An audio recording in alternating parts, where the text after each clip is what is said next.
So if you are living in the Netherlands or pay attention to what's happening in this dried up swamp that calls itself a country, you may have seen videos like this. And while I can't say my heart breaks when I see people throw literal shit at government buildings, I would like to know what causes one to take such funny actions. And despite living in an area that looks like this, my utter refusal to ever leave my room has left me with a need to figure it out on my own. To the computer! A few moments later. Okay, so now that I'm an expert in all things farmer protestedness, I am here to tell you what the deal is. Nitrogen! More specifically, nitrogen pollution regulations. As you can see, we only discuss the sexiest topics on this channel, so why not consider subscribing and helping out the little guy? In the Netherlands, nitrogen pollution is a real problem. It's hurting our nature and is making us die on average 4 months younger, putting our life expectancy even behind fucking Denmark. Now, nitrogen in and of itself isn't harmful. Like porn, it's everywhere and we wouldn't be able to live without it. Together with oxygen and hydrogen, it gets turned into nitrogen oxides and ammonia. Those are also not harmful up to a point. Too much is bad for man and climate, again just like porn. With too much of the stuff, the soil acidifies, so it kills many plants like trees, crops and rare plants like heather. You know, the nitrogen stuff does that too. And when the plants die, the animals that depend on them, like bees, soon follow. It also reacts with the particulate matter in the air, which causes shit like lung and heart diseases and generally just a shorter life. Fuck you, Denmark! It causes around 12,000 early deaths in the Netherlands per year. Around 40% of all nitrogen emissions come from other countries. Another 40% is the farming industry and the remaining 20% is all the other sectors. And thanks to a large number of livestock per square kilometers, the Netherlands is leading other EU countries in emissions by a large margin. NL number 1, baby! We've known about this for decades. We even made agreements with the EU to lower our emissions, but because our guiding principles are neoliberalism, instead of keeping to those agreements, we decided to not do that. Those agreements legally require us to protect our nature. There's no money in that. But thanks to the largest lobbying groups on the continent, agricultural lobbies, they took the huge amount of fertilizer produced by the large Dutch livestock pile and instead of addressing that, they decided to create an exception situation. The government pushed farmers to grow, expand and most importantly become more profitable. Now that's how you make money. That was until 2001, when the EU agreed to no longer leave regulations for environmental protections up to the national government and instead do it on a European level. So unfortunately, the Netherlands can no longer decide for itself to ignore those agreements anymore. They need to go through the EU now. Damn the EU, forcing us to solve our problems rather than letting us ignore them. So the government tried to reduce the emissions, which worked. Partially, but they still remain a third too high. So in 2015 they created a solution, the program Tackle Nitrogen, which looked great on paper, but didn't do anything to emissions. Don't you just love politics? So in 2019 the Council of State decided to scrap the program, and ever since you first have to prove that the Natura 2000 areas won't suffer under the expansion or creation of stables or anything else for that matter before you can do anything. So because of the high emissions in general, it's virtually impossible to do that, making it close to impossible to build shit. Housing crisis? What's that? So there only remains one solution, radically lowering nitrogen pollution. The Dutch government in radical action to fix something? Oh, this is gonna be good. And because you can't really do much about the pollution caused by other countries, this burden falls mostly on the farming industry. While the other sectors like traffic and industrial sector also got new regulations, even if we shut those down entirely, we'd still see too much nitrogen. So we have to get the farmers in there. So after the Council of State declared things needed to change, the government worked out how much emissions needed to go down by. 3 years later.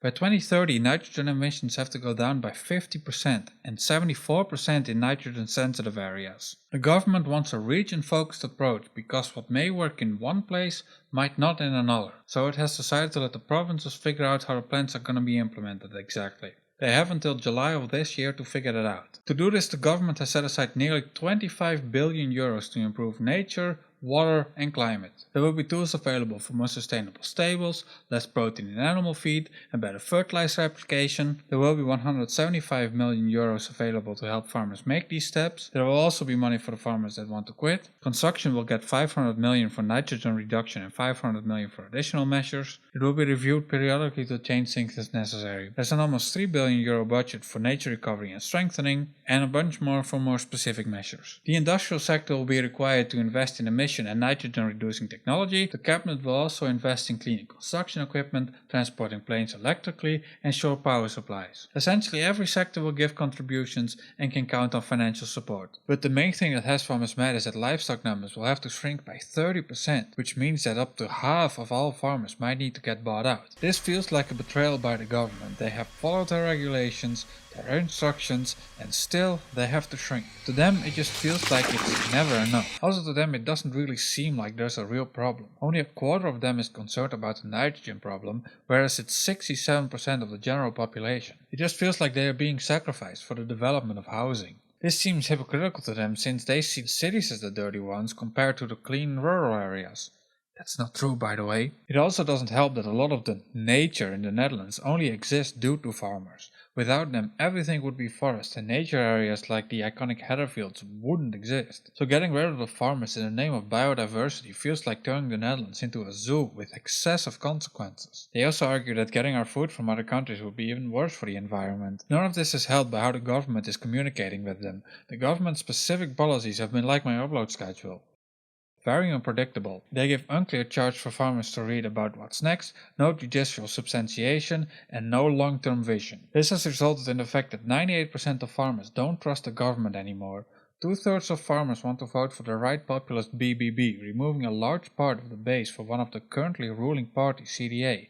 Only 4% of farmers want to vote for them. So they took to the street to protest. They blockaded roads and distribution centers to show that without them there'd be no food on the shelves. They attacked cop cars because they saw them as arms of the state. Right-wing populist says ACAB. And as mentioned before, they flung fertilizer at government buildings. Critical support? As the protests went on, they morphed into more general anti-government protests, and the farmers were joined by people who were just against COVID restrictions and far-right activists. They became more radical thanks to the clever usage of a targeted social media strategy using fake news, to the point where they were even caused to blockade Schiphol, the largest airport, and the port of Rotterdam. Because they used social media to organize, it was very difficult for the police to act quickly in response to violence. Now, since then, protests have mostly died down, but the anger hasn't. And we'll see next election how much power they gain through the BBB in Parliament. They already won 17 seats in the Senate. Now you may have noticed that in the section talking about why the farmers are angry, I used the word feel quite a lot. While I am sympathetic to the fact they feel those things, there are some things they believe that need to be addressed. As the great philosophers of our day say, facts don't care about your feelings and all that. The main reason the government is being so chaotic and acts so much all at once is because they're being forced to act now. It could have acted way sooner, making the transition smoother, but it was the pressure from the farmers' lobbies that prevented action. And by prevented action, I mean they could have done it anyway, but money was more important, so they didn't.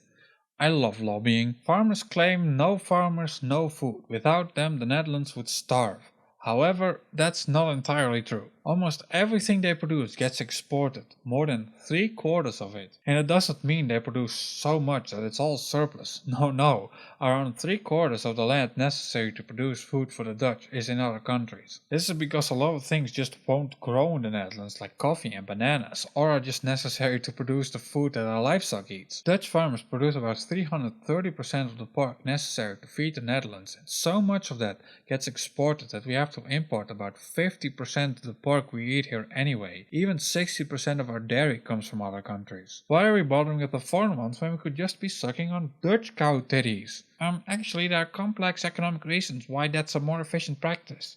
Yeah? Well, here's what I have to say to that. Fuck you. According to experts, oh god, the government's plans wouldn't cause problems for food availability. Consumers probably wouldn't even notice. Exports will probably go down and prices rise a little, but the empty shelves we saw during the protests were because farmers were physically blocking food from getting to the shelves. The biggest threat to food availability is climate change and the loss of biodiversity, so food production needs to become more sustainable quickly. Bad climate, no food. It also wouldn't really be a big hit to our economy. Despite what most people think, the share of our economy of agriculture is not around 20%, it's just 1.4% and only employs 184,000 people while occupying over half of Dutch land. So while the government does need to do better and is absolutely to blame for the chaos and anger farmers feel, the farmers are also not blameless and not as important as they think they are. Now, due to the aesthetics of the parties involved, it's easy to see it as the little guy being screwed over by the elites in The Hague. However, it's also important to keep in mind that it's the biggest lobbying group in Europe and wealthy landowners screwing over nature. And then there's also the part of how this all plays into the housing crisis the Netherlands is currently facing. But that's a story for another time, so if you want to see that, fertilize that subscribe button and I'll see you later. And then there's also the fact they committed the ultimate sin. Due to their protesting, my warehouse job got the supplies I needed to do my job hours later, causing me to work overtime. They inconvenienced me. Damn you, stupid bastards. I'll never forgive you for this. This is even worse than the Denmark thing.